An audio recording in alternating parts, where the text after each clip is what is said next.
Welcome to Let's Talk Space Medicine. I'm Kyle Anderson, your medical student slash space nerd host. For your listening entertainment, I gather my other medically inclined space nerd friends to talk all things space medicine. With our powers combined, we hope to explore and entertain the medical questions that stand up between us and the stars. Cheers.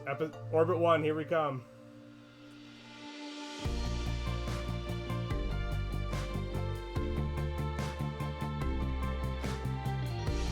As a brief disclaimer, anything discussed on Let's Talk Space Medicine should not be considered medical advice, and is therefore not a substitute for seeking medical help from a doctor. We are simply interested at entertaining topics in the field of space medicine. Hey everyone, how's it going? I'm Ryan, and you may remember me from Orbit Zero. Kyle and I go way back, as we talked about last time. I think this time we're planning to get into a little bit more of the actual space medicine. So you want to lay out the theme today, Kyle? Yeah, absolutely. So today for Orbit 1, we wanted to talk about gravity readaptation, and titled Starting Off on the Right Foot. Kind of cheeky. I like making cheeky titles, but super fun. Yeah, I Um, think that might be a bit of a problem. We'll yeah. see where it goes, though. Yeah, so Cool.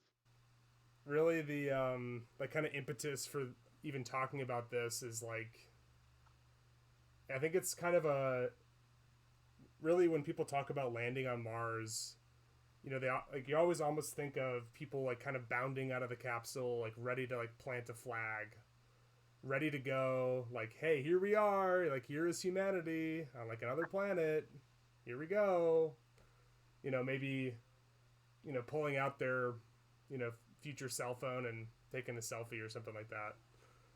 But there's actually a lot of medical problems with even reacclimating to Martian gravity from being in space for a period of anywhere from 6 months to 2 years is kind of like the current window between how long it'll take for people to get to Mars in a one way.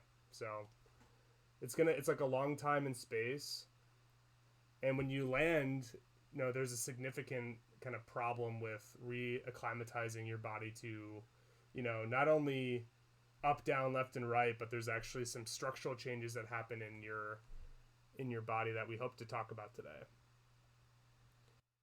Right, and I was just about to check actually where kind of we are at as a species for longest time any one person has spent in space.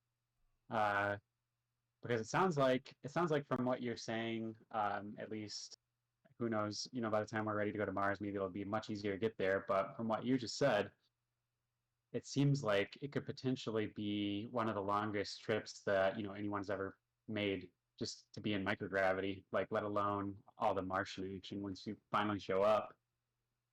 Yeah, I think But kind of, I think a lot of people in the space community talk about the twin study as maybe the longest time that people have been in space. I believe there was one other person who's been in space longer. okay, actually, I'm looking. One of the Russian cosmonauts spent nearly 438 consecutive days aboard Mir. Yeah, that's the one. That's a Whew. long time. I don't know how to say it. Maybe Valery Polyakov. Valery Polyakov. I don't know anything. I don't speak Russian, but props. You don't speak Russian yet, Right. Ryan. Right. Uh, But yeah, so still, you wouldn't really call, a walk on Mars is not a walk in a park, that's for sure. After all of that. yeah. Um, So yeah, it's really like the first step onto Mars will already take an incredible amount of like kind of medical advancement to even get a person to successfully kind of get out from the capsule or the starship or whatever vehicle ends up landing the first people on Mars. And there's going to be a significant kind of reacclimation period to even going on to the in Martian gravity, which is, I should know this a little more, 40%. but I think it's yeah, 40%. yeah, it's like And I just looked for reference. It seems like the moon is about 16%. So yeah, it's a jump. Um, but then again, this might be something that we could check and maybe get back into later. But I'm curious actually if the or well, I think I just answered my own question as I was asking. I was going to ask you, Kyle, what the astronauts who landed on the moon experienced when they finally landed. But their trip is going to be only a couple days compared to just even if someone was on the space station, it's much longer periods, oftentimes. yeah, So yeah. I think obviously they probably didn't even have enough time to recover from the Earth to microgravity transition, let alone the Earth to gravity transition of the moon. yeah, I think that's exactly right. I mean, the Apollo era astronauts, I think, spent on the order of days to a week, maybe 2 weeks in space. Mm, I think it was about 3 to 4 days out. They would spend like a day or two on the surface, and then they come right home. So it's really, I think it was no more than 3 weeks. I could absolutely be wrong, sure. but it really was not a significant time to see kind of the changes that we have. The International Space Station really has been able to be that kind of long-term testing ground to even surviving in microgravity.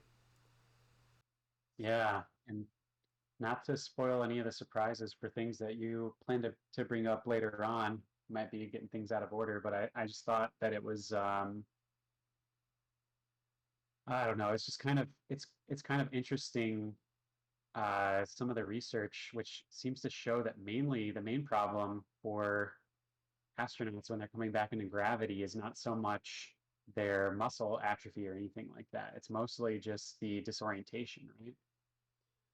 Yeah, so Because I've actually heard that some of the astronauts gain muscle bulk because of the rigorous activity they have to do in the space station, given um, the needs to prevent that. But another thing, this actually just opens up a whole can of worms, right? Because I don't know that you would be able to have the exercise equipment on a ship sent to Mars, so maybe you would have muscle atrophy. It seems like the equipment they use on the International Space Station right now it takes a whole module just to fit that stuff. They have like a Goliath like Titan sized squat rack. I've seen little snippets of it on Twitter. Pretty yeah, impressive machine, yeah, but the probably way too big. AOMED. Yeah, Yeah, it's a I pretty don't big know. machine. Yeah, I think like you bring up an important like cost benefit relationship between the engineering of the capsule and what it can hold versus how well a human can play into whatever system that they're in. So it Hmm. both takes like better engineering, what I call the rocket problem, fixing the rocket problem, having more significant payload to go into Leo, into a Martian injection orbit, or Hmm. like our ability as humans to become more resilient to kind of adapt to these environments. So there's really, I think you need a significant mass to of a starship, maybe literally starship, to to get Right. people successfully to the surface of Mars. I think I'm quoting the everyday astronaut Tim Dodd here, but I think the amount of space a given starship will allow is about the size of a 747 Oh, okay. internal space. But if you're in only a 747 of space for 2 years, like that's still not like great. Yeah. I would really love to this is perhaps a topic for a future orbit maybe, but um getting into the biology that would arise from having one of those science fiction spaceships like you would see in the movies. where they actually have like some rotating body essentially to like simulate gravity. I don't know where we're at in terms of the engineering of this as an idea, but it would be pretty cool to talk about some of the benefits maybe later on. Maybe we can touch on that again later in the episode, wrap around to it, um, of just being able to simulate some to some degree gravity during a trip this long. Yeah, I mean, you bring up, there's this problem that we're going to describe in this episode, but really the best way to handle this problem is to prevent the problem in the first place. Exactly. Yeah. Right. So it's like, your public health brain probably jumps to that kind of as a default, but you're right. Like, if we can engineer a better craft that doesn't need people don't need to experience these kind of changes in gravity, and you had a magic wand and you could say, oh, I just need a spacecraft that can like rotate and be huge and have like a radius of this, and so they don't have these like kind of Mhm. internal disorientation effects of like small spinning spacecraft. Oh Maybe yeah, like that'd be great, but like we currently can't get enough sustainable payload to Leo, let alone into Martian injection orbit or I whatever. think I just solved the problem, and I think I need to like compose a tweet to Elon. I think what you need to do is you design the starship with a floor. Okay, hear me out. You put one side of it, and then you launch two of these things, and you just tether them together. Yeah, they've And you, that's been a thing. Sorry to burst the bubble, but people have talked about ah, that. yeah, um, sure. Innovating anything here, but yeah. Aside from wherever we're at, to kind of keep us on the topic, aside from wherever we're at in the hypotheticals about simulating gravity in spaceflight, we'll kind of rein it in and focus on the assumption that whoever is going to Mars will be going with a ship that won't be rotating. yeah, It's just kind of that's the what we know. Maybe there'll be a space station that's rotating, and we can figure all that out before we ever leave for Mars. Who yeah, knows? yeah. Kind of as you're pointing out, like what is the current situation? So, um, I pulled up here a tweet by Dr. Chris Leinhart, who is a emergency physician at Baylor College of Medicine, and is pretty active in the Twitterverse and definitely a kind of a figure in the space medicine community, at least that I can tell. I'm not an expert in the space medicine community by any means, but he's certainly someone who's kind of up and coming or has established himself pretty well in the field, and hopefully someone I could talk to later in the future. Um, Baylor College of Medicine really has a lot of good space research going on, probably due to their like kind of proximity to NASA as they're in Houston. And he tweeted out here when some NASA astronauts, excuse me, came back from the International Space Station back in October. There was a couple photos of what seemed to be like an army of people helping these people out of the capsule after their, I think it was a 6 month stay aboard the International Space Station. And so, kind of what this tweet begs is, if you need an army to get yourself out of the capsule coming back to Earth, like how are kind of these explorers going to Mars really going to be able to handle you know making that first step in a way that they're not going to be uh, completely debilitated by their microgravity exposure. So he says here it takes time, but it really it really has it's really quite striking to see some of these astronauts kind of reacclimatize to gravity. So I don't know. Have you ever been able to catch a like a NASA TV kind of like when they extricate the astronauts from a capsule? Have you been able to see that before? Yeah, I've absolutely.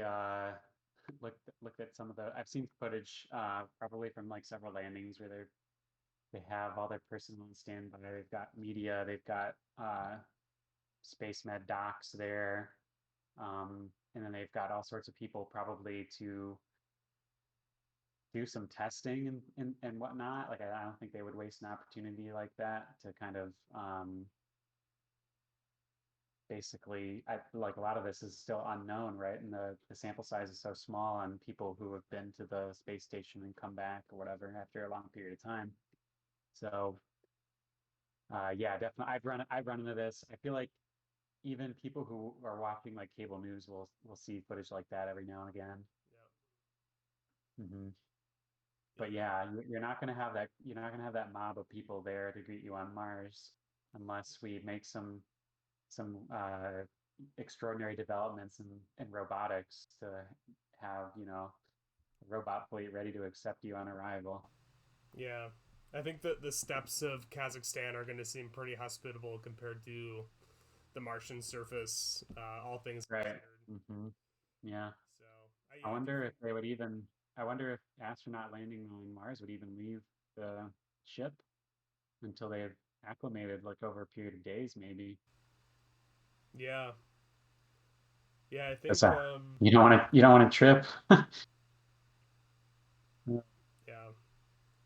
Well, at Yeah. least you weigh 40% less Yeah. or That's 50%. actually, so this is a complete aside, but I was actually able to talk to the the head of the musculoskeletal research arm of NASA, um, and pretty much she was able to tell me that she's really interested in bone health, and so am I. Just as like a quick reminder, I like a lot of my research is in bone biology, so I'm doing like a medical degree and a graduate degree studying bone biology. So at one of these conferences, they had a presentation about like the journey to Mars and the risk factors in terms of musculoskeletal health, and she pretty much I actually had this exact question for her, and she was like, the actual fall risk in terms of fracture for having a long bone fracture is actually it's not it's not supported. It's Mm. not a serious risk. And there's actually kind of a surprising conclusion that she That's yeah. might have been hoping that it wasn't that, because she's really, at least in my opinion, in my discussion with her, is really interested in promoting the use of bisphosphonate therapy for astronauts. But Right. that's really what I what I covered in episode 1. So that's really was kind of the first material that I had to work with, and it was inspired by her. So Totally. I think, I mean, obviously this is less of a space medicine problem, but obviously just a risk of falling over and cracking your suit open somehow. It's kind of a major situation to be in. Um, I guess it sounds like the bones won't break. Hopefully the suit will be up to par with the bones. And yeah, I think the lunar astronauts stumbled around quite a lot, right, in the Apollo missions, but yeah. There's some pretty it was just funny not an issue. videos out there of them Hmm. like falling over and just kind of Now that horsing I around. think about it, I wonder how much of that was like vestibular issues or just, inexperience with the gravity. I Because think I think it's the latter. I think it's they didn't okay, really. okay, It was a gait problem. They didn't really know how to like locomote in this kind of sure, strange environment. right, right. Yeah, But yeah, kind of bringing it back to what like kind of the current, what are the state of things? Where are we at with reacclimation to Earth? Wanted to bring up a short video about probably one of the most recognizable pair of astronauts, the twins, or not the twins, but essentially the 2-year-long astronauts that went up to the space station, Scott Kelly, and he's right here. And this video goes on to like show some actual footage of him recovering. So they have him here in this like I'm gonna go back really quick. They have him here in this like this chair that they're kind of hoisting him up like a king of old, you know, like bringing him on Sure. this like palace procession into these medical tents in the middle of the steppes of Kazakhstan.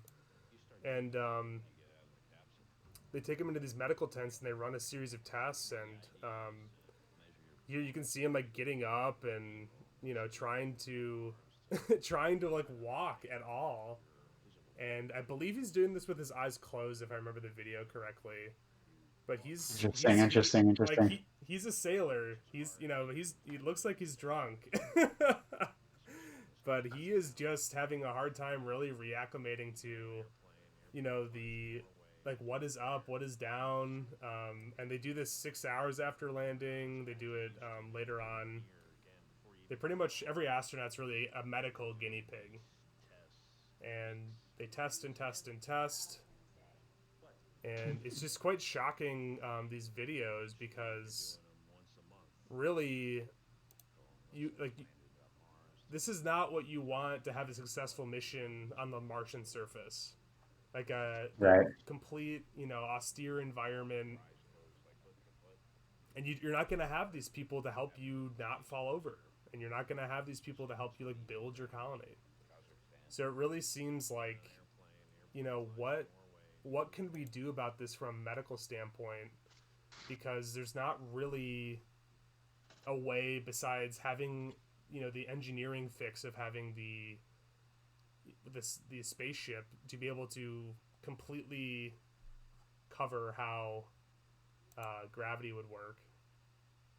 There's like really no other way to get around this. So I thought this video was really kind of like shocking, and it's just there's just so much support that goes into it, and the component there's certainly a medical component that's really important.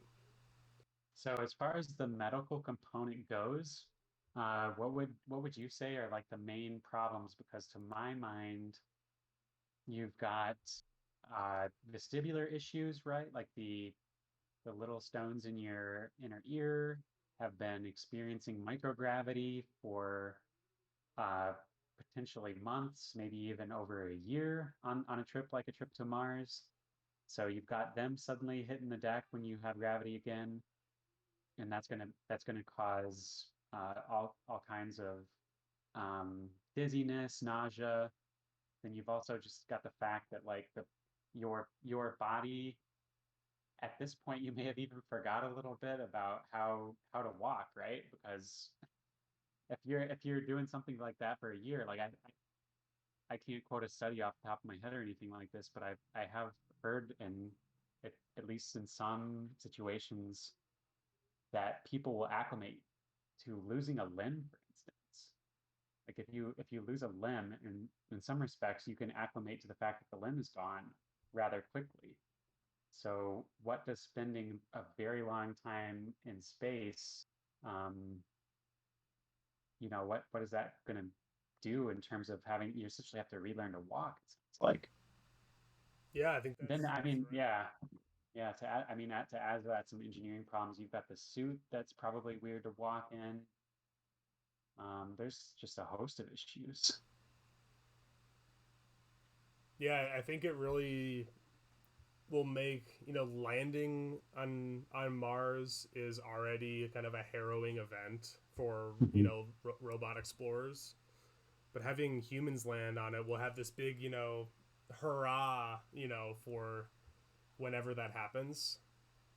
But I think in you know in the background there'll be the space medicine people will be like, okay, now we have this you know this huge issue in front of us of trying to manage these people on the surface. Right. So in your estimation, in terms of just who you've talked to and what you've heard, bone and muscle, not so much going to be a major issue with ambulating on arrival, right? Yeah, so the in a way I would say I'm not as familiar with muscle, and Sure. Okay. I do That's fair. think I do think musculoskeletal health is probably the second most important kind of red risk, as they say. There's Oh, nice. a tweet series going out right now of people in the space medicine community kind of defining these risks about going to Mars. And Mm, one of them is musculoskeletal health, because kind of getting into another bone aside, that's my interest of things. But the stimulus to maintain your bone density is at least is almost all driven by your ability to cause impact forces on the bone, which eventually cause fluid shearing around the osteocytes, which kind of are the mechanosensors of bone. And it kind of boils down to use it or lose it for bone. But it's not really sure where the lowest point is, like the actual the where bone remodeling dynamics will go. We know that it's a negative slope, but does it plateau or does it keep on going down, or and how far? That's really not known. And it's not known for microgravity, and it's not known for lunar and Martian gravity either. So mm,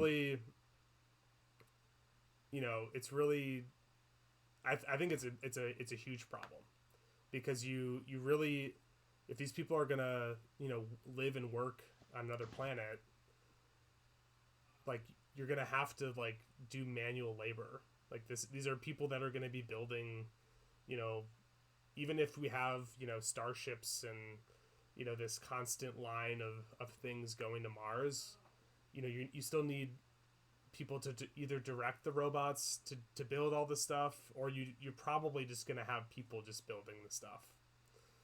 So right. And it's it's helpful. It's helpful to have someone there in person too, right? Because otherwise you have this issue, even if it was robotics, you would have this issue of speed of light delay for remote control, for instance.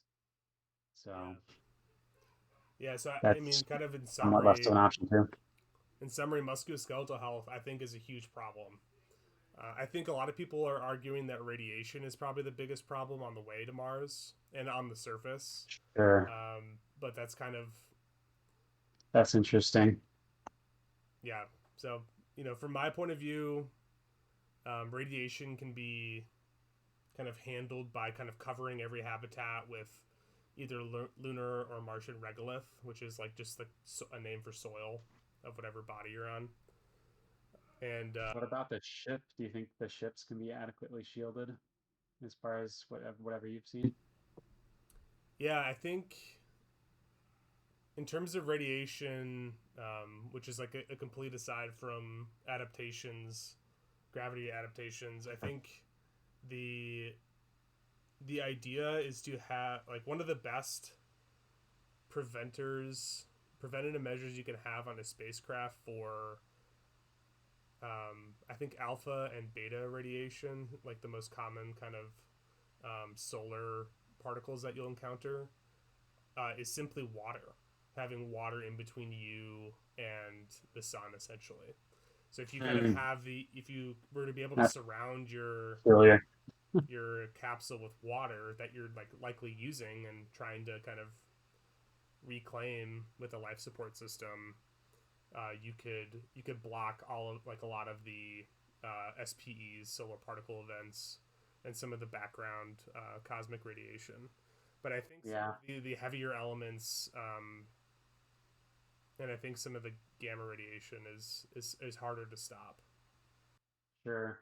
And it's again like this is something that we're probably going to mention every episode, the cost benefit of mass, shooting mass out of Earth orbit, right? I mean, shield to have a better shield, you're going to need something that probably is more massive, and that's just maybe what it boils down to, unless you've got some super sneaky engineering workaround. That's kind of the situation you're in. But yeah, and just to kind of tie that back in, I mean, I think it does kind of have some relevance to this discussion, right? Because really this orbit is about the key thing that we're sort of talking around here is how the astronauts are going to hold up when they land on the surface of Mars. Like, are they going to be able to walk out in the ship and plant a flag? Or are they going to be spending the first week in a hospital bed? Are there things that they're going to be having to do, needing to check to make sure that their survival is guaranteed over this period that's going to require them to ambulate? Like, these are things we don't really know. And radiation is going to that it's just another thing that's going to play, a role in the human biology on arrival. And I think that's the kind of the focus point, right? So there are going to be things that are more specifically related to the gravity, the microgravity versus Martian gravity conundrum that we've got. But radiation, nutrition, psychology, all these other things that maybe aren't the first thing that you think of when you're talking about landing on Mars after a long flight. They're definitely still factors in the health of the astronaut when they land. So I think it's worth mentioning for sure. Yeah, absolutely. Yeah, I mean, I think yeah, if people are listening to this are new to space medicine, really really everything is connected. I mean, as in every field, like really if you talk about anything in space medicine, you can always tie it to, you know, the overall performance of the astronaut or the overall engineering of their kind of environment. It's all very interconnected and they all relate to each other. And so I think yeah, your kind of description is great. It's a great one. For sure. For sure. But Yeah, yeah, it's definitely a doozy. yeah, it's one of those things where I don't know like about you, but you know, we probably yeah, we both think about, you know, people living on the moon and Mars, like probably on a daily basis. I mean, at least for me, I do. And my timeline of when that would happen has actually shifted a lot. Like it kind of comes in waves. And so I was like, oh, you know, Starship's coming around, you know, definitely gonna get there, you know, in we're definitely gonna land on Mars in like 10 years or 20 years or something like that. But you know, as you learn more and more about the medical problem, I'm beginning to understand that if we have a sustained lunar presence, kind of what I view as a easier to do, an easier to accomplish thing, by the end of my lifetime, that would be incredible. Like that would be like obviously aim for both for the moon and Mars, but if we have a sustained lunar presence with everything that's goes on with that, that's like that's crazy. And like that's, you know, that's what we like that's an achieve like that would be insane in my entire lifetime. You know, and if we get people to Mars, that's great, but it seems like there's so many problems from, you know, from our sphere, the medicine side of things, to kind of accomplish Right. before we, you know, Right. you spend, you know, the you know, going to the moon and back, like the Apollo missions was like a camping trip on for a weekend. And then if you want to live, you know, on a kind of a wilderness camping trip, you know, for years on end, imagine how much different you have to like plan. You know, how what do Right. you take and Hmm. what do you how do you communicate and how do you like what are your resources and your how do you engineer your tent and how do you engineer it has to be completely different. And then what I view going to Mars is like it's like the equivalent of a camping trip to like living in the Antarctic. Like it's so much farther away and it's just Just gonna go, yeah, spend a summer in a tent on Antarctica. yeah, it's just like it's just so much harder. Hmm. So, Yeah. yeah, Hmm. it seems like the more you learn about the medical issue, and I don't think there's any appetite in the human spaceflight community about sending people on like a death trip. Like that's just not like a that's not a thing. Like you want like you're gonna send people with a reasonable chance of like not only living but like working and like being successful. Um, mate, like it would be kind of unconscionable to send people without like a real chance of return or like a Right. complete a pipeline of starships or other craft to like pick them up and come back. That's just not really, I don't think, a part of the equation. And I hear that way too often. People are like, oh, people want to go to Mars and like go die. It's like, no, like that's not what that's not Yeah, that's not a thing. I think at maybe at some point in the history of our species, we were a little bit more wanton about the sending people into space. Probably more like way back when Russia and the U.S. were first sending people up, and it was more of it was more of a prerogative for the government to do it, to demonstrate the capability of missiles and whatnot. That they wanted to do these things despite the fact that really not enough thought had gone into return missions and the problems that they might face. Um, but in recent years, I can't think of a single country that has any, inkling of a thought to just kind of send someone, find a volunteer to just go on a one-way ticket, probably to their doom or whatever. That's just not a thing. Although uh, one thing to consider is we do seem to have more we do seem to have more players entering the game as far as space goes. I think China's, I mean, I'm sure they have a very storied history of um, exploits in space with satellites and whatnot, but it seems like they also have a plan to land people on the moon, for instance. I've heard, um, and maybe more countries. I don't know if there'll be countries that care less. I'm thinking about like North Korea's and stuff. Like if they were ever to send people up, they might not care. I don't know. Maybe that's unfair of me to say, but yeah, that's not really an issue. Yeah. So I'm kind of we've kind of got that, but there's still just the fact that without like engineering solutions that we don't yet have, we we have all these problems that we've kind of talked about so far that just sort of feel unsolved as of yet, right? And you like we I kind of mentioned earlier, just to sort of wrap back, I kind of mentioned, well, maybe they just sit on the ship for the first week. And as you were talking, Kyle, I was kind of thinking to myself about that. Um, and I think that no matter what really you're doing, the astronauts are going to have to move at least within the ship, right? And a ship like take the um, uh, Starship, that's the name, right?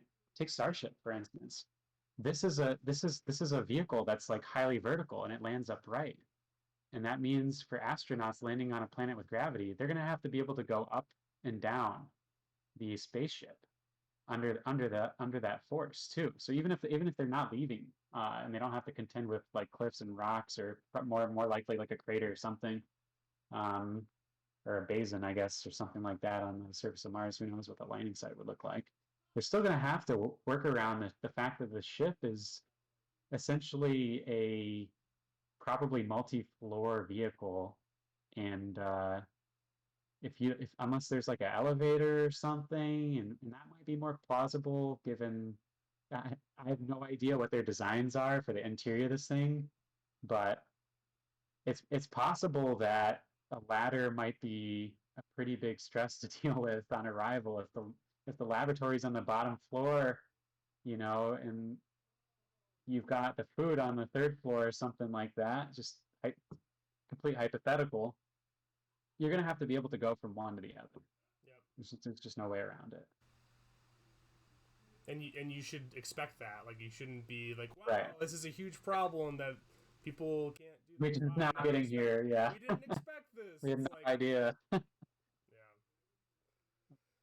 yeah. Yeah. I think the interior design of the Starship is the thing that I'm most excited about, like to see, because I haven't like I get all the positives of what it brings about from a rocket standpoint, But in terms of like, bringing, say 100 people to the Martian surface, like there's a lot to be. I'm very curious to see what the heck they're gonna do with that in terms of like life support, in terms of like water reacclimate. Like it's just a lot of people, and it's really not like I can't imagine that right now.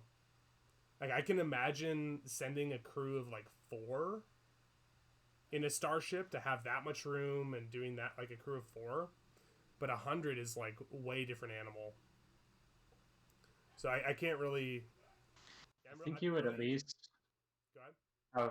Oh, I was just gonna say at least for 4, you can have some kind of strategy in place to get everyone out of there. But assuming with 100 people that you would be doing kind of there and back missions to land everyone, that would be a big issue. There's no way you're cramming 100 people into a ship that takes a year to go from Earth to Mars.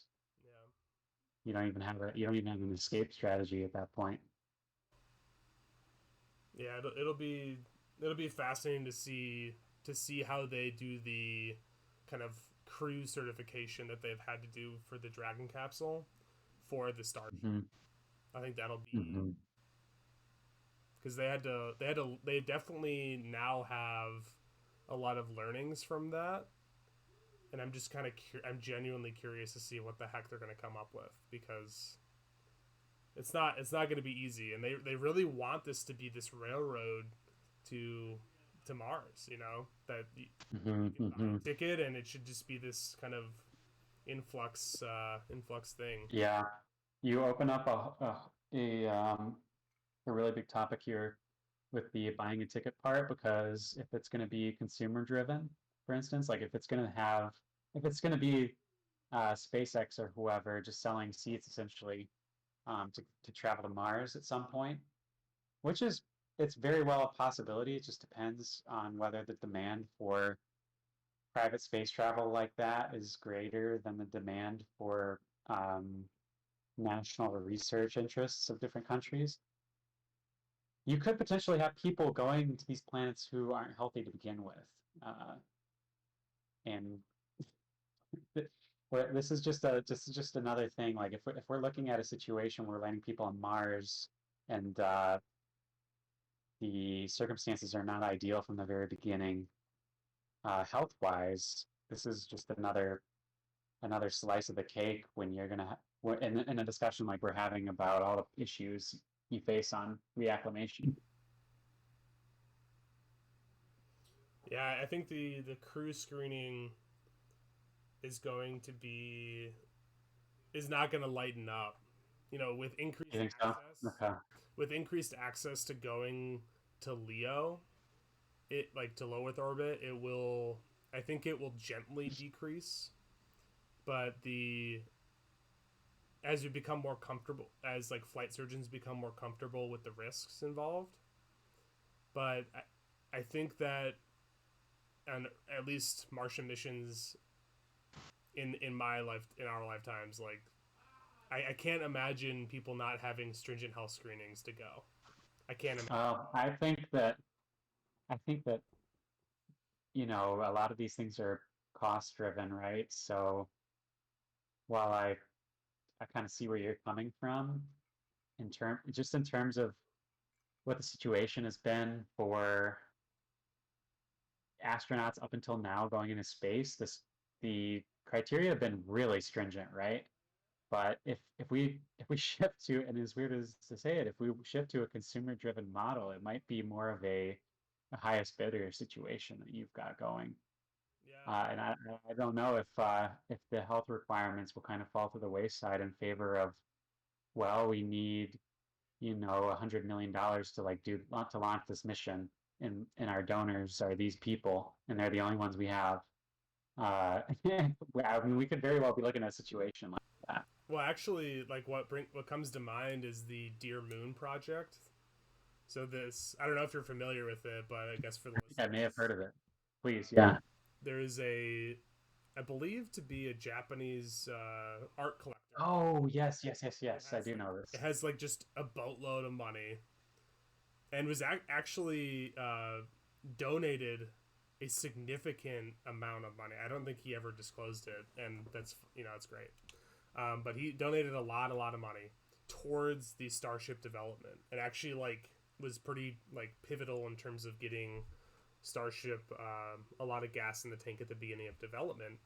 And kind of in exchange for that, he's like, I really want to do this kind of art project where I really want to me and fellow other artists of all shapes and sizes, singers, painters, sculptors, film cinematographers, every type of artist you could ever think of.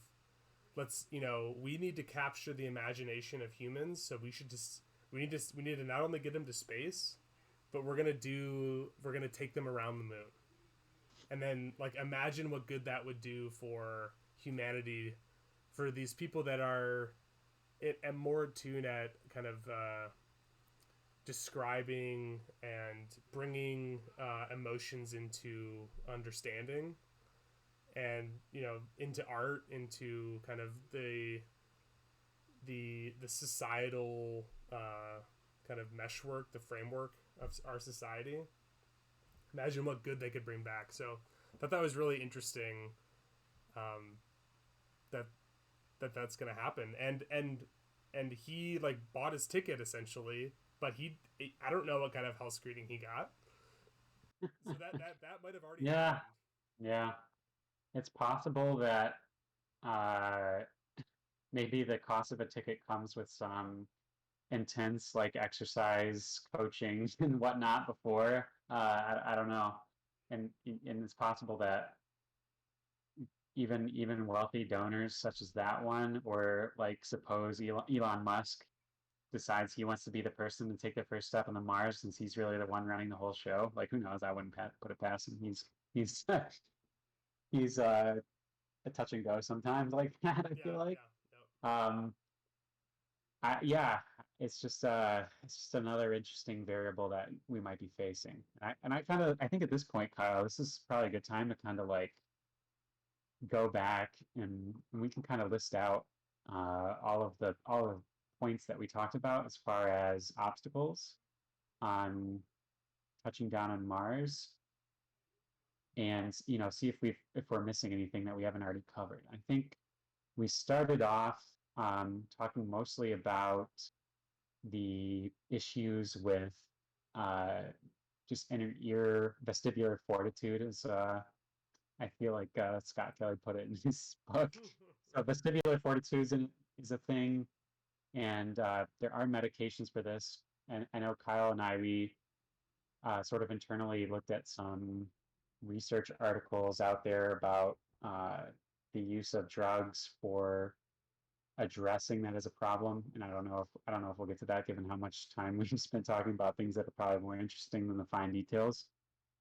But right, you got vestibular problems that drugs like scopolamine seem to cover at this point. We also talked a little bit about bone and muscle issues. Muscle, I don't think that that's one of the bigger issues right now, but this is something that's highly dependent on the astronaut's ability to exercise during transit. Uh, and that sort of remains to be seen how much space or mass will be allocated to having the right tools for that. And bone, it sounds like expert opinion is not so much of an issue in 40% gravity. Definitely, certainly an issue after the return journey, eventually, especially if we're talking, man, it could be years, right? A year there, a year back, plus however long the stay is. That could be a major issue coming back. Yeah, I think And that's then, one short caveat. I think that's exactly right. sure. The bone problem is, I think, best. It is the most problematic returning to Earth gravity. That's my only. Mm, That's the caveat. okay, The okay. part that I wanted to clarify. Right. And then, so the other thing we kind of mentioned, which is less related to gravity itself, just radiation and other problems. Like I'm sure astronauts at least one sent from the United States in a mission like this are going to be covered as far as therapy and nutrition and all of like the kind of supplemental stuff that goes along with being healthy over a long period of time in a stressful situation. Um, we'll do our best to cover those things. And to my knowledge, I think we do an okay job on the space station. Like these aren't really principal concerns about long stays on the space station right now. But and then one last thing that we maybe didn't cover is the pharmacological therapies we have to cover these things are going to come with side effects too. Uh, so I think in general, you've got like 5 or 6 things, probably just deconditioning and lack of experience walking, maybe one of the major hurdles. The verticality of a spaceship, it's something I hadn't thought about until we were discussing this right now. I think that might pose like a serious challenge. Maybe everything that the astronauts need to survive until they acclimate will have to be on the lowest possible level of the ship, and that's kind of going from a biology issue to an engineering solution, probably. But and hopefully we'll have engineering solutions for more of these things by the time we're traveling. And then lastly, we covered just the humans that we're sending. We want them to be the best of the best, uh, but the realities of funding missions like these is a challenge that might best be solved by having the wealthy donors, the people who are interested in being those people on Mars, the first people on Mars. Like someone might, maybe the easiest way to get the next uh, the first Apollo mission, the crew of that ship, the next crew that might be setting a record for humanity might be because of their wealth, and who knows? I mean, it could be crazy. I Yeah. I just think that I just think that we've got a lot of hurdles here that we've mentioned, and I hope that although we might not know a lot about it now, the the first steps on Mars won't be the first crawl on Mars. Yeah. We'll just have to see how it plays out. Yeah. I'm hoping so too. Yeah, it really seems, you know, to just kind of back to the beginning, to kind of contrast with our thought of, landing on Mars, and we have this big moment, and yet like the people are debilitated from a musculoskeletal standpoint, and then from like a coordination standpoint too. So it's just like kind of, if you understand the medical issue, then you're like, wow, there's this thing in front of us that we have to take care of. So yeah, I guess this is kind of a good time to transition into the first research article that Ryan was talking about. Um, so I'm really excited to like present research. So I've been able to, over the past couple of months, kind of attend different forms of space medicine, aerospace medicine, um, kind of conferences, presentations about space medicine, and I've always been left wanting more hard science. Actually, like it's kind of surprising. I feel like the field really has, at least the conferences, they're not geared towards around the science yet. Like they're geared towards, these are cool solutions, or these are cool ideas or cool experiences by people, and like, not to say that those are things that don't need to be shared. Those are great, but in terms of like actually addressing these problems, like we need, like, the fine tooth comb of science to go through these to be able to like solve one of these problems. And so I kind of wanted to lay out a problem of this gravity readaptation, because I don't know the answer, and that's what research is trying to do. And so we kind of described, many minutes ago now, like the problem. The problem being, people land on Mars, and their motor coordination, and they're, atrophied, they're deconditioned. How the heck are they supposed to make a Martian colony? And so I wanted to talk about like where this really stems from, and where the kind of, at least two articles. I wouldn't say it's not comprehensive by any means, but I wanted to kind of talk about like what is happening at a biological level, because this is like what's exciting. This is like what's where we're at with things. So here we have a nice review article titled Space Motion Sickness, a Common Neurovestibular Dysfunction of Microgravity. And this was done by some authors who I have some experience with. Dr. Rusumano, I have talked to kind of extensively out of King's College London. And she worked with some other authors on this kind of nice review article. So I wanted to kind of talk about it. And for those listening, really this article is, first is describing this phenomenon, space motion sickness. So this is when you initially get to space. So we're not even talking about Mars yet. I'm kind of talking about the etiology of like why, what they first acclimatized to, which is microgravity, which is what I'm talking about. And then maybe if we're able to have countermeasures at this point, we could prevent that reacclimation problem. So pretty much this article goes into describing that space motion sickness has been observed in about 70% of astronauts within the first 72 hours of entering space, microgravity, which I don't know if I expected that to be higher or lower. It seems like on one hand, I think 100% would make sense. Like you're up and down are gone. Like you're in this completely foreign environment where if you drop something, it just kind of hovers there. Like I would have expected, maybe 100% of people, but I guess some people might have kind of a resiliency to that inner ear issue.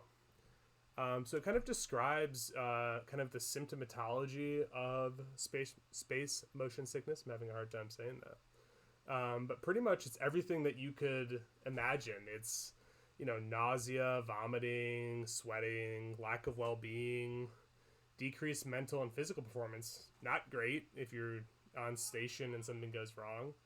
Disorientation, not great if you're trying to pilot a spacecraft towards Mars.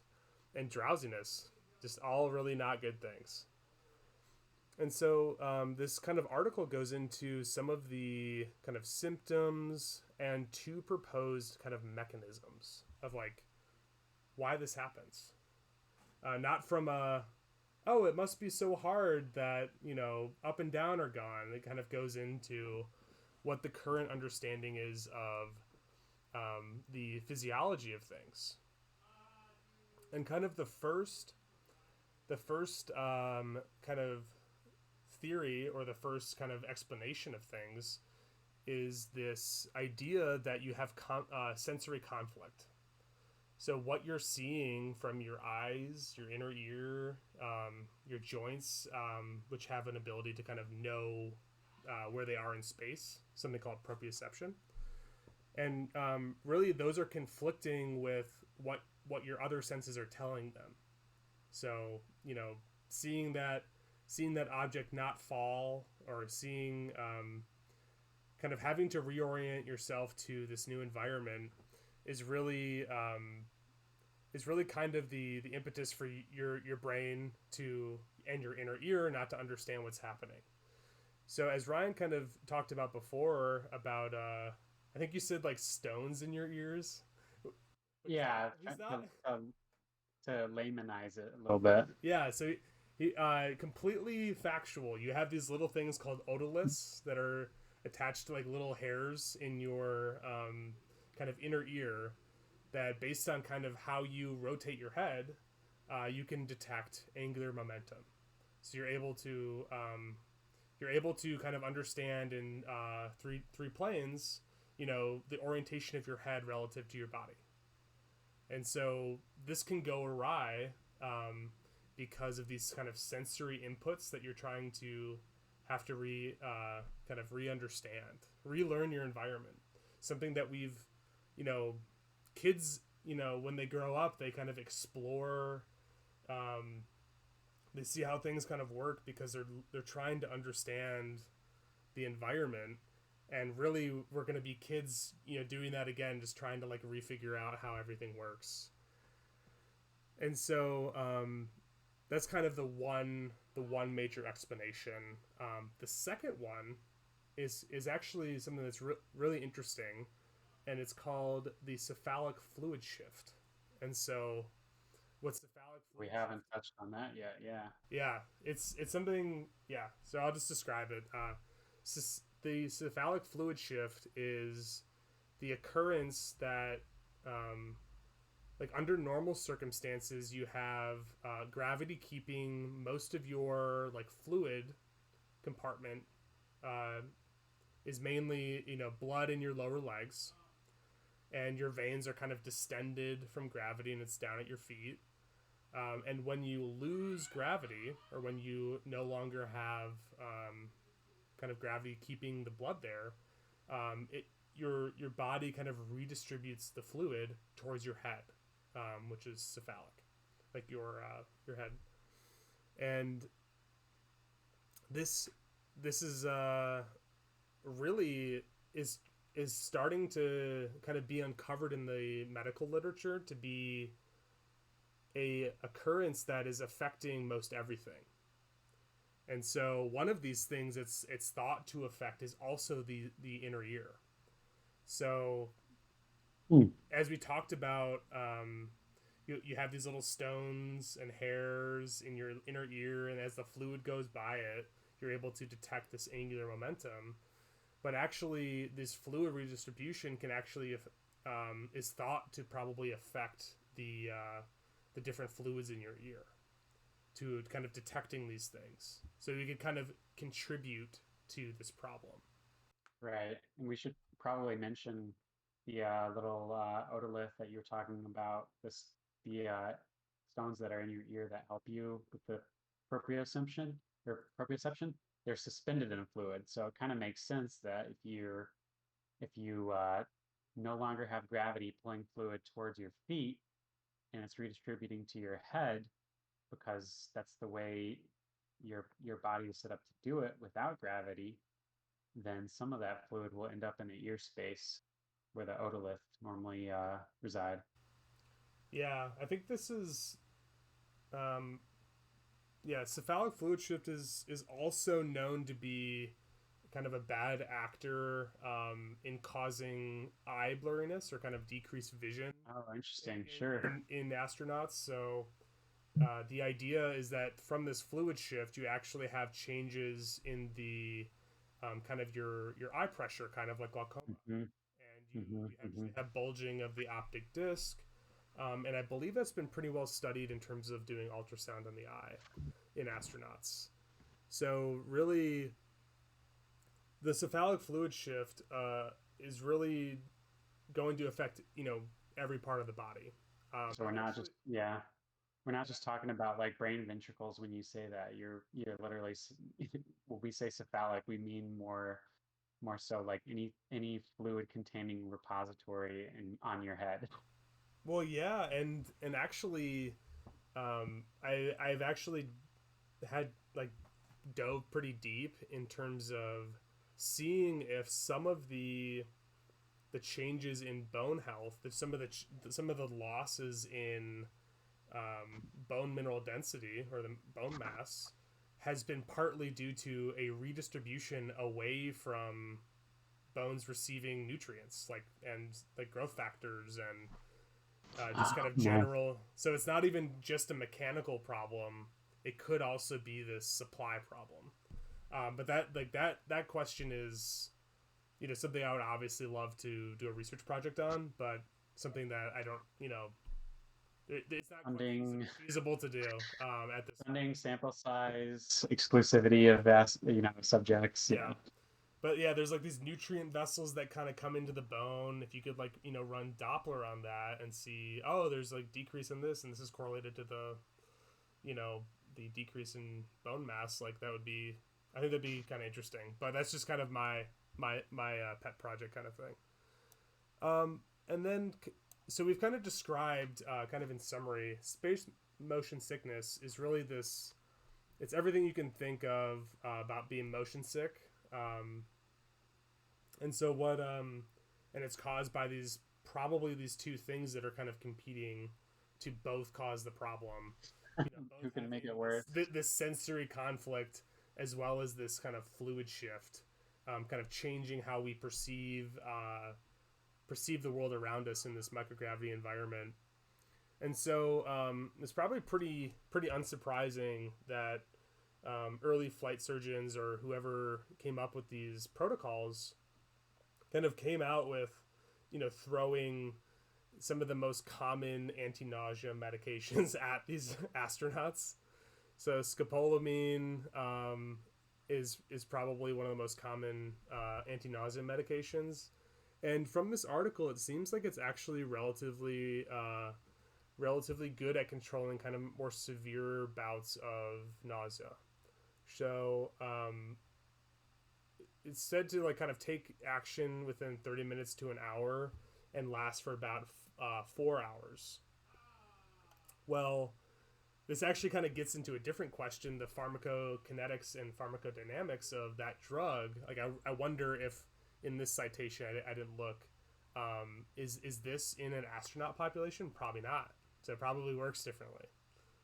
Because, how the drug dissolves and how it's liberated, absorbed, how it's able to be, distributed in the different compartments and reach its target receptors, like is not, it's different. It's going to be different. It's it could be the same, but it's not. I would say that it's not likely that it's the same. And so these authors here actually recommend, I believe it's a intranasal injection or an intranasal spray. So I think that's just for acute onset of these nausea kind of bouts. But I thought this was like kind of an interesting article by someone that I've been able to talk to in the field, kind of before well before I started this podcast, and hopefully we can get her on the show because she's probably more known for her work in performing cardiopulmonary resuscitation or CPR in space. So she kind of worked as one of the main players in developing kind of the guidelines for how do you even perform CPR, because it's not Maybe clear. we should do like a basic first aid in space episode, potentially with her as the expert one day. That'd be cool. Yeah, it'd be great. Yeah, she's very likable, and very very. She wants, at least the last time I talked to her, she was very interested in really helping anyone get into the space medicine field, because there's room for everyone, and we need everyone. It's not like no gate, like there's no gatekeeping here. Like I want everyone to be interested in this thing. That's why I made this podcast. This is the reason I want everyone to be interested in these kind of crazy problems. And so yeah, like this was kind of like a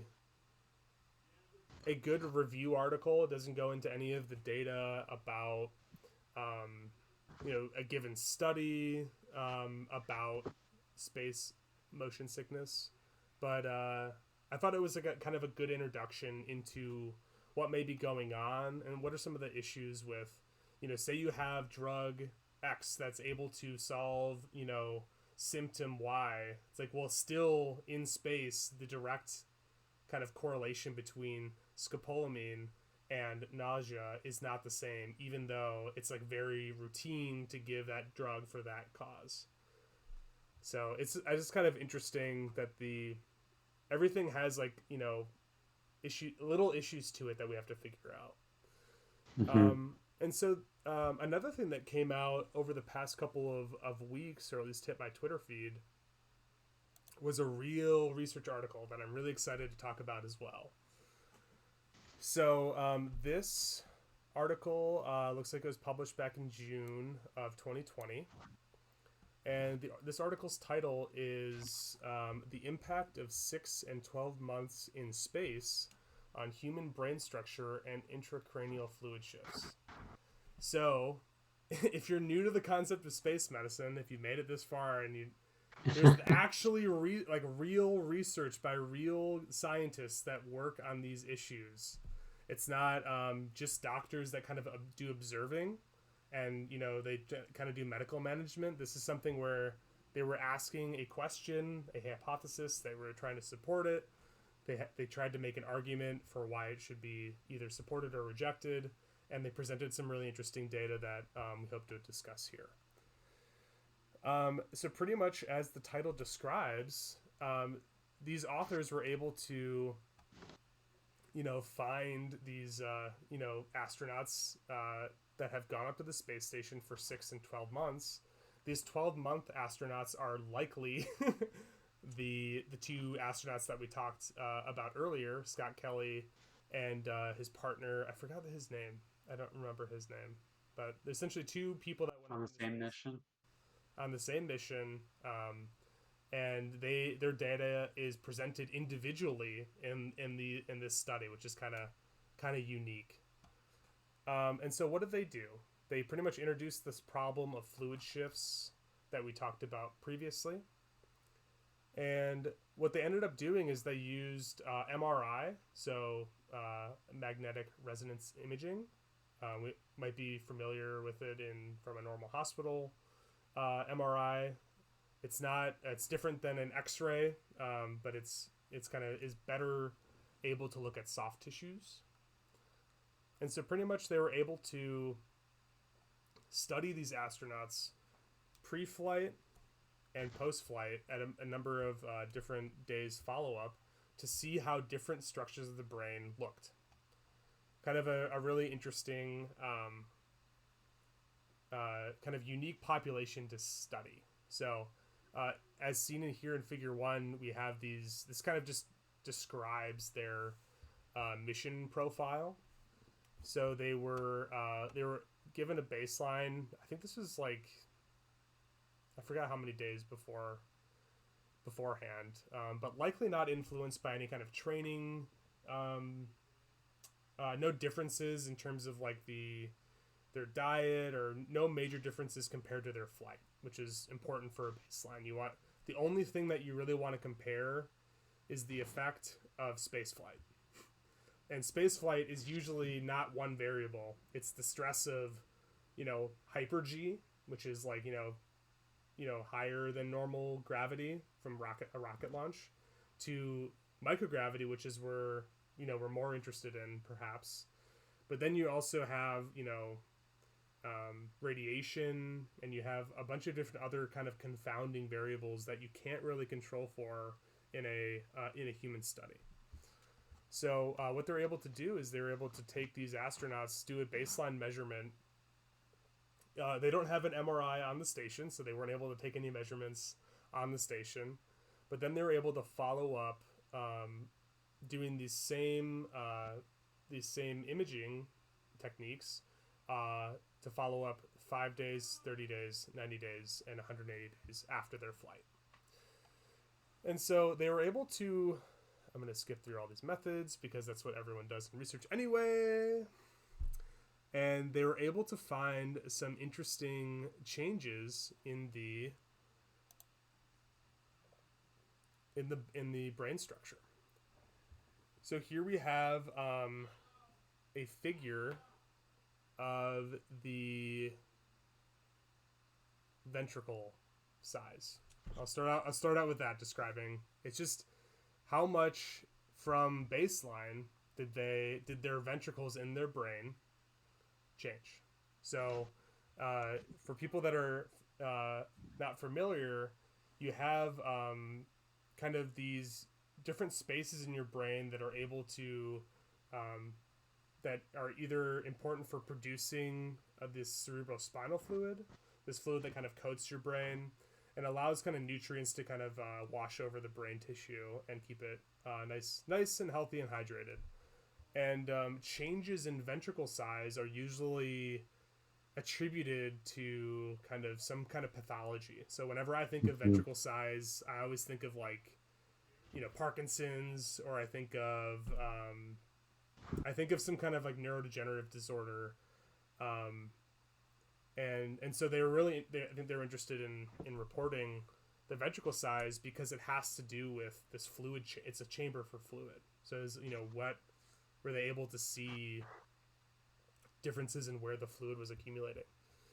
So they were able to show. So this graph here in the upper left, you have this orange and the yellow kind of subjects. These are the two 12-month astronauts, and then you have the kind of average of these 6-month astronauts here in gray.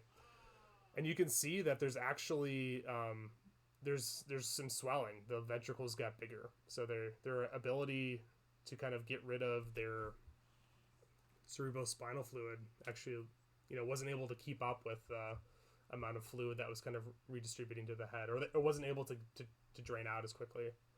I don't know exactly if there was there's no way to really determine at this point. And kind of interestingly, I thought it was really interesting that the 12-month astronauts actually had this huge change in slope. So during their flight, the chain, like one changed, about 25% bigger. It's huge. And one only changed 2%.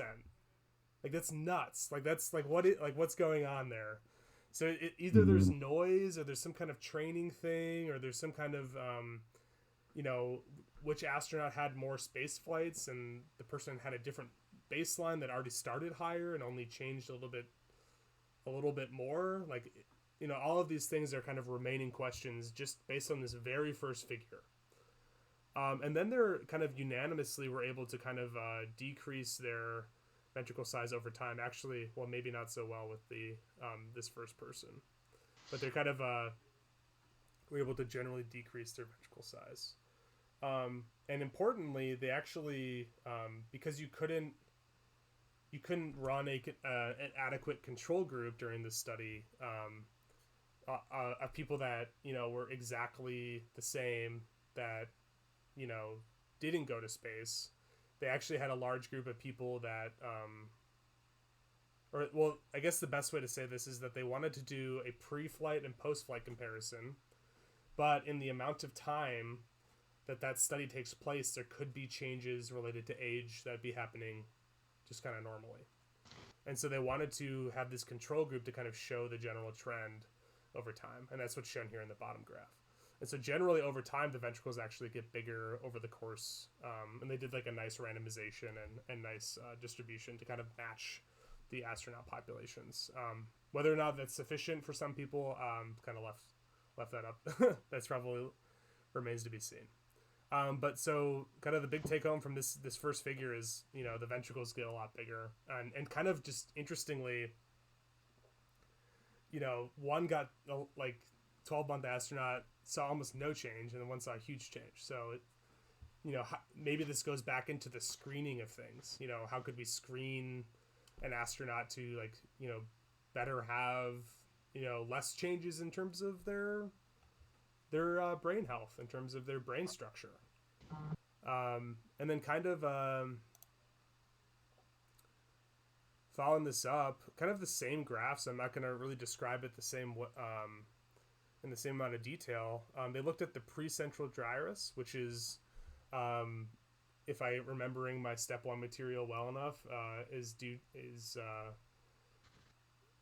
it's about motor coordination, or motor action, voluntary motor action. So I always remembered it precentral being you move before you think. So the postcentral is the like kind of somatosensory, or you Nice. move before you feel, or something like that. I don't know. But pretty much this area is your execution of motor function kind of goes through this, a voluntary skeletal muscle moving. And so they saw some interesting changes in kind of the precentral gyrus and the postcentral, which is to how you sense these motor movements, was actually significantly changed too. So this is like definitive evidence that there is something there are changes to brain structure when you go to space, and it's probably due to this fluid shift kind of changing either the ventricle kind of pushing up on these different structures, or just kind of an adaptation to the space environment. And they also looked at the right SMA here, which is the supplementary motor area, which is also due to motor coordination. So they actually saw kind of decreases in the mean free water, which I believe is kind of a relative measure for just size. I believe could be completely wrong, but they also looked at I think this is all the data together. They also looked at the cerebellum. So cerebellum is very much attuned to your balance, and so they saw some crazy differences in terms of. I think the most shocking thing about these data, are the fact that again the 12-month astronaut saw a huge decrease in volume of their cerebellum over time, and one saw an increase. I mean, I don't know how these percentages kind of mean in terms of function. Like how much does 1% actually change, the behavior? And that's something that the authors kind of get into in the discussion, is that they were really like, we saw these changes, but we weren't able to correlate them to any kind of motor deficit on an output. So Sure. they're really just kind of describing kind of the changes going on in these different brain regions. Structures. So when do you think they included these specifically because they're related to movement? It's since that was kind of a theme here, or do you think I know for instance the cerebellum is what we would call a watershed area where, like, for instance, if there's a hemorrhage in your brain, um, that this is just a place where fluid accumulates naturally. It's susceptible to fluid accumulation, even when you're on Earth, for instance. Do you think so? Is it more so just a coincidence that they're all related to movement, or is that what the authors are focused on? That's kind of well. They also looked at the frontal pole, which is kind of more due to executive function, but Okay. I was less interested in that. But Okay. I think So you're just that's just you're just kind of honing in on those specific things no, related but to I do think you bring up a good point. Like these authors were likely, they had, they probably had a lot of data to go through, and so for them to write a research article, which is really, data wrapped in a story, they probably were movement. interested in kind of just one aspect of it, because they didn't look at Sure. Broca's area. They didn't look at different kind of brain regions that control everything that we do. Right. So there's different regions that are important for. I don't know. They could have looked at the caudate and putamen, which are more known for inhibiting movement. So like in Parkinson's again, you have you have these increased ventricle sizes that are associated with decreases in sizes in the caudate and putamen, because they Which border the ventricle, right? yeah, those border the ventricles, and yeah, so really like maybe they should have looked there. I don't know. Yeah. I don't think they have intention tremor or anything like that, but Sure. I think I wonder, actually, as I was kind of listening to you walk us through the article, one thing that I thought of was, and possibly a cool source of individualization between the participants in the study is maybe people have different hydration drives, and I don't know if that's the right term for it, but what I mean by that is if you enter the space environment and suddenly your brain, which houses a lot of the receptors for figuring out, things like blood pressure, or whether the body has enough fluid to give your brain all the nutrients it needs. Um, if this organ is receiving more blood because there's not a down force pulling the blood away from it, that might change one's drive to drink, for instance. So I wonder if maybe like it would be interesting to see if the astronaut who uh, I can think through this on the fly, but maybe one of them had a different blood volume than the other one. Perhaps that's why they had a decrease in volume in certain areas uh, as an adaptive feature compared to the other one who maybe had a constant blood volume throughout this, and thus more of that volume is located in the brain now without gravity. Yeah. Yeah, I don't know. My guess is like, or like at least my understanding is that the first thing that happens when you get to space is you want to pee. So the Interesting. result of the fluid shift almost immediately causes people to want to urinate, and they want to the kind of baroreceptors and the your blood pressure and your the stretch receptors and all that kind of determine your blood pressure and hydration status. They all like kind of go haywire quickly, and they say, "Well, get rid of this volume. Like we are volume overloaded. Like we need to get rid of it." So actually, there's like, I think it takes about a week. I think this is kind of brought up in the last article, the review article, is that the adaptation to the fluid shift takes about a week for you to reacclimatize your blood volume and pretty much stop peeing. Because you have to That's crazy. you like when you're on station, when you're on the ISS, your blood pressure is so much lower, for a lot of reasons, but I think at least part of it has to do with the volume of blood that you're trying to circulate. Your volume Hmm. depleted when you're on you you've peed out a lot of your blood volume.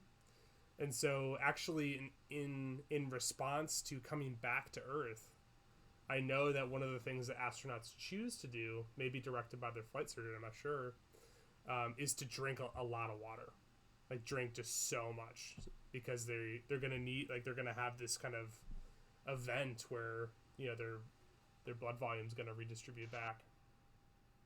Right, right. So I wonder if that sounds like something to kind of go back to like the showing up on Mars situation that might be like an intervention, like you might take away from this article that you would need some kind of intervention on arrival to um, make sure you cover this base of fluid shift. Yeah. So actually, like just just kind of off the cuff, like I really wonder if these fluid shifts result in increases in intracranial pressure.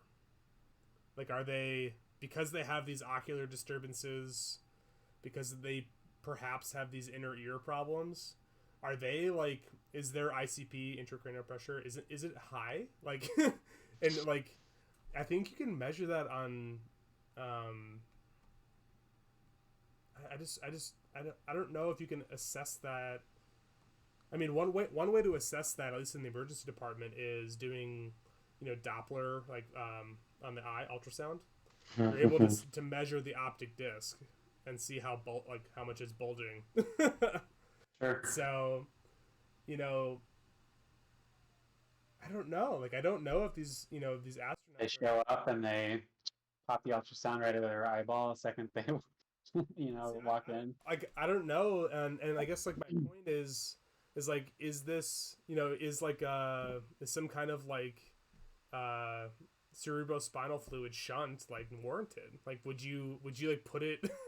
I have no idea. That's This yeah, is that's an extreme. That's kind of an extreme solution to an issue, but I mean, while it sort of sounds crazy, it might not be if you're showing up to Mars and it's life or death.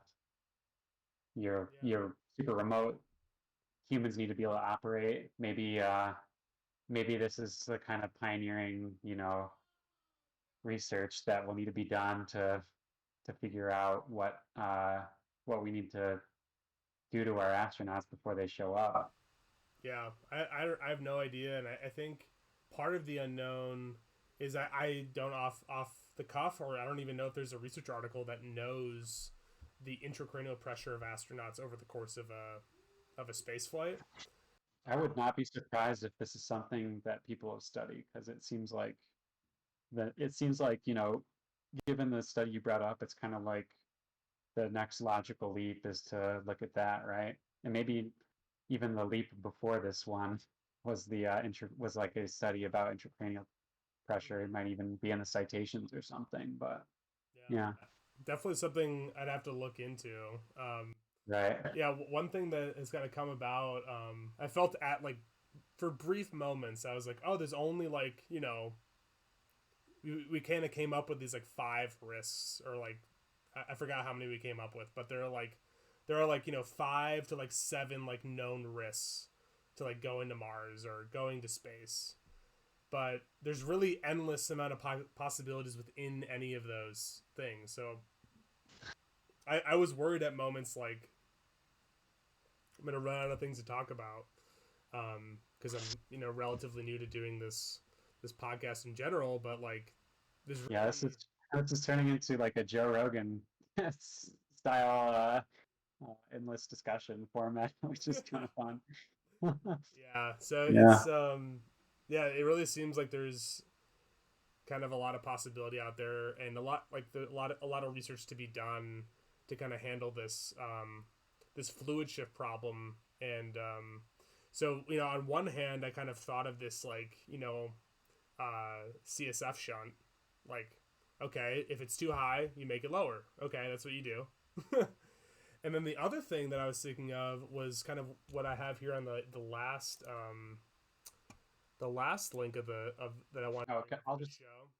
right before you segue, I'll just throw in that if for people who aren't super medically oriented, the cerebrospinal fluid shunting that Kyle's referring to is a thing that's done on Earth for existing conditions related to fluid pressure in the brain. So it's not really something he's just spitballing about here. This is a solution high intracranial pressure, certain conditions here on Earth.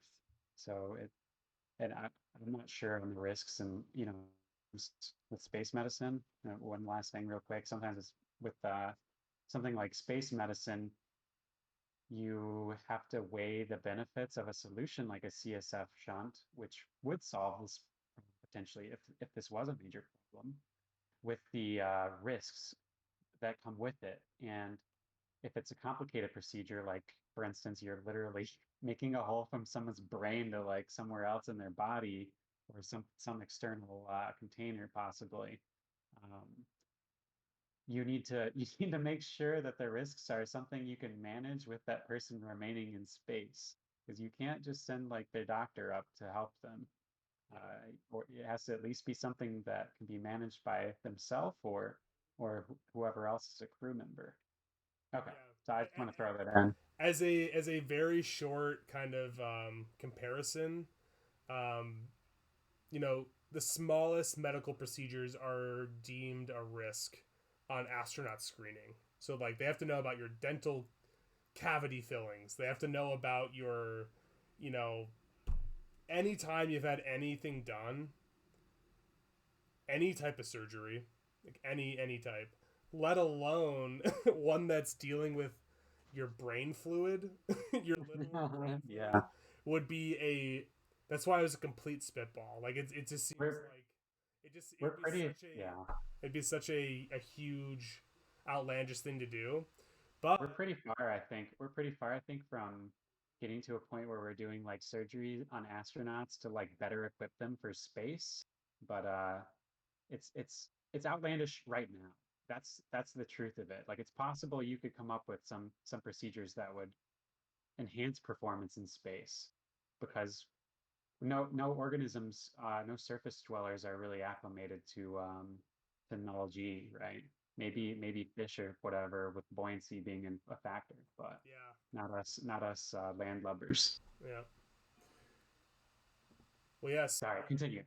No, yeah, but kind of speaking of we're not like well equipped to or we shouldn't be kind of jumping to a surgical intervention to equip us better. Oh no, no. How about we just use virtual reality to fix things? So this is kind of what this last tweet from the Aerospace Medical Association, a nice medical student group out there that is interested in aerospace medicine, getting people interested in aerospace medicine, is a great group. I'm not a member yet, but I probably will be in the future. And they tweeted out this this system of essentially tying the astronaut down and kind of putting on VR goggles and performing this experiment to kind of understand how the central nervous system is kind of involved in coordinating these in terms of coordinating movement. So everything that we've been talking about today, instead of a medical, what we would consider kind of a quote unquote traditional medical intervention, maybe it's virtual reality, that we could have a video or have a scenario where you're relearning how to like deal with 1G before you go back to 1G, and therefore this kind of sensory problem, this sensory conflict, is kind of mitigated. So I thought this is kind of an interesting thing to bring up, and yeah, there's a lot of different interventions, a lot of things to do. We really kind of began this orbit one of like describing the problem, which is gravity readaptation. The ability to even like live and work on other types of gravity. First going to microgravity, then coming down to back to a gravity well where you're kind of had to reacclimatize to living and working on a surface of things, is a major problem, and it's kind of brought about by kind of two major things: this kind of sensory conflict that you kind of have to undo, and this fluid shift. And the second article I showed you is really like, what is this fluid shift doing to the brain? And the fluid shift that's happening to the brain seems to be kind of doing drastic things to areas that kind of integrate information about how you move, surprisingly. Maybe unsurprisingly. And that was a really nice research article. Got to look at some data. And then kind of lastly, we're on this kind of, kind of spitballed this kind of huge medical intervention of an ICP shunt, which, who knows if they have a increased intracranial pressure, but maybe VR might be a solution. So I really think for At least the Orbit One, sensory part, yeah. it kind of Hmm. like it kind of was an interesting topic that yeah, I just wanted to discuss with you. So thanks for Yeah, I like this format, Kyle. I really like having kind of like an ideation session about all the issue. Like we kind of spent maybe, I don't even know, like half an hour plus to an hour or something. So I just kind of ideating through the process of leaving Earth and showing up on Mars, and kind of brainstorming what challenges. And I'm sure there are professionals out there employed by space agencies who are like doing this for a living, trying to think this kind of stuff up. But yeah, so I just liked that we kind of spent ideation and then session just thinking through all the issues, and then maybe identifying what we thought might be the most significant ones. And it's cool that we tied in the research articles, so maybe think about actual known solutions to these, to how these problems, you know, are solved in the context of gravity on Earth. But I will say, I think we kind of brought up more questions than we answered, and that's kind of how the research with like space community seems to go for the most part, anyway. yeah, yeah. I think kind of as I reiterated though, I really like if I really want more content about people critically analyzing research I like articles in that too. space, I like that too. because it's like I actually have not been able to find it. And Yeah, I am looking, and maybe. there's many conferences out there and webinars and stuff, but like there's too many quotes and too many personal experiences. Like let's talk Right. science, and like let's critique it.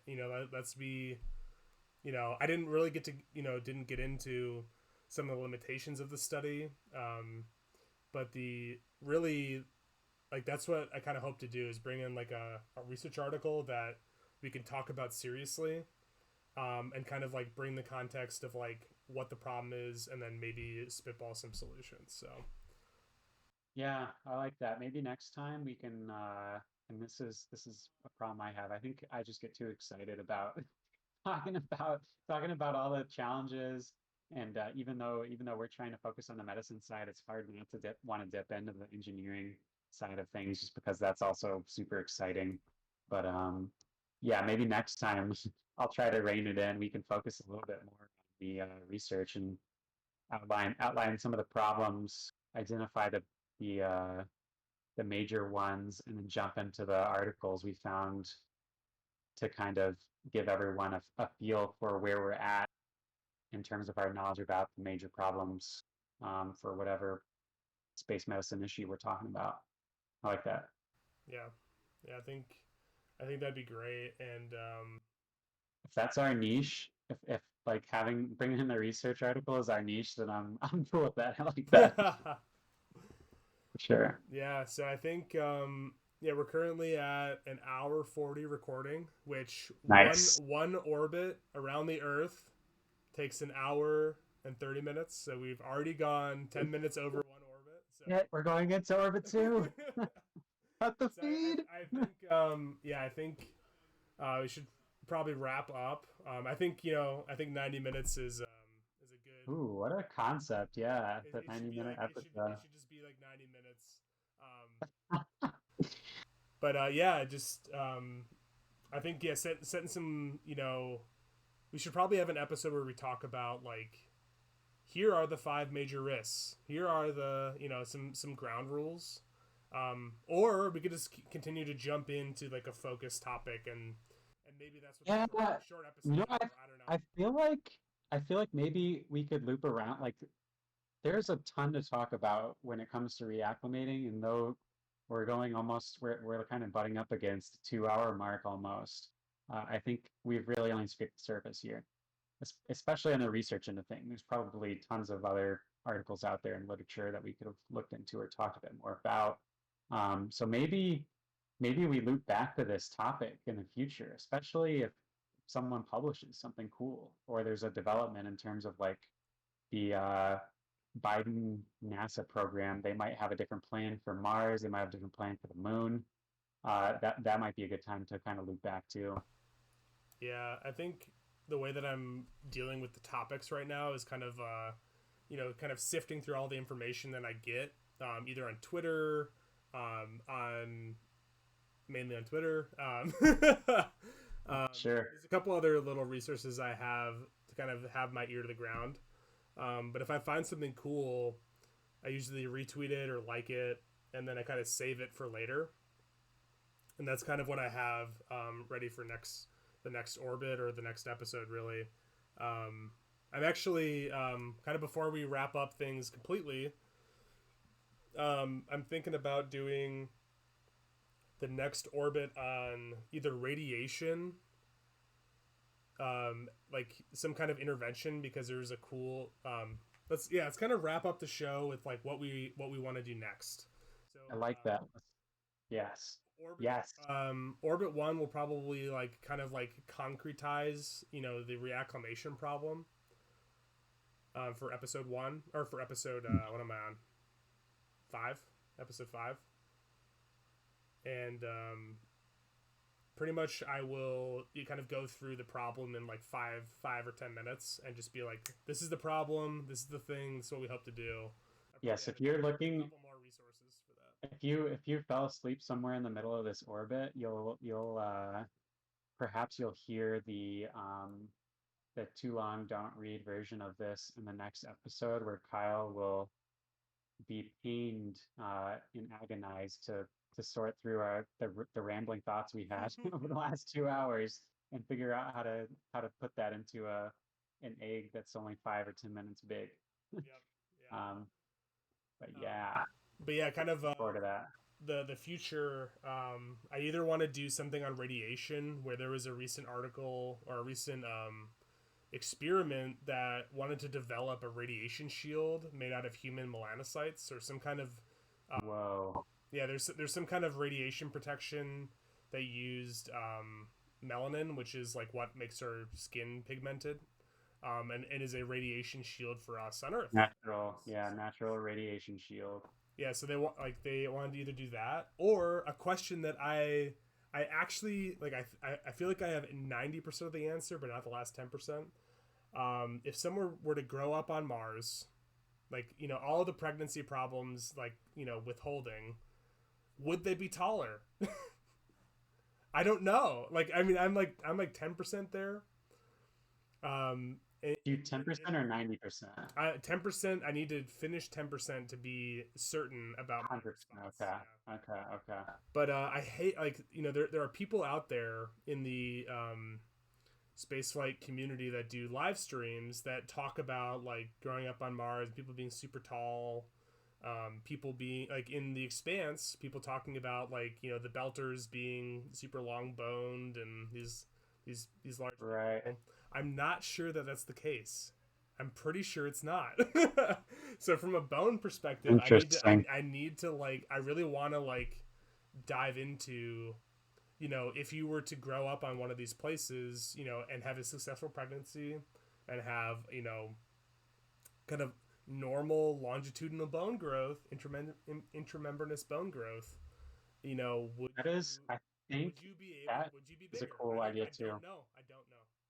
I think, and might even be one of the people to talk about this, but not to jump into that episode. I think we could really look into like studies on plants and animals that have a shorter lifespan to see, if they are bigger than expect or bigger than we would see them on Earth too. But yeah, so that's cool. I like that radiation, the growing up on another gravity problem. Both good topics for sure. Yeah. Do you have one that you would like? Maybe I'll put a Oh Twitter man, poll out. yeah, I mean, I would love to like talk about long-term nutritional, like this should probably be in my intro, but I have a master's in nutrition. Um, and that nutrition in space is something I like that like Kyle's thing is kind of like bones in space. My thing is plants in space. I think like I think it would be really cool to be completely or not completely, that's probably impossible, but um independent from Earth in terms of like nutrition would be really cool to think about. And then psychology and psychiatry are also things that I'm really fascinated in terms of living in extreme environments. So those are two future topics that I would love to like jump into, spend 2 hours talking about Yeah. for certain. Well, you should check your mail on Friday. There's a Ooh, some reading material for you to bring some home with reading you. material. Okay, okay, cool, cool. But I found a book that you might enjoy on that note. I'm only just started the last one you sent me. So, Yeah, actually, let me grab that real quick.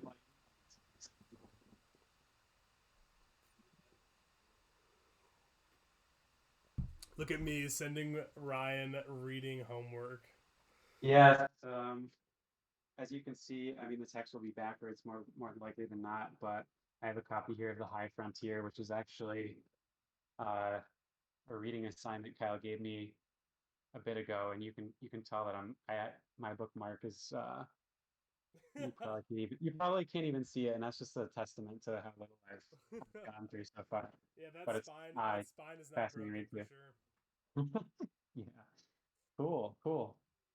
Well, great. I hope anyone who's watching, I would be amazed at this point if yeah, it would take a space nerd on the level of Kyle and I to sit through a discussion like this for this long. So, cheers to you. I hope you'll join us again on a future episode. We're kind of or a future orbit, I'll say, and maybe drink a few beers or have a glass of bourbon or something with us as we kind of ramble through these interesting conversations.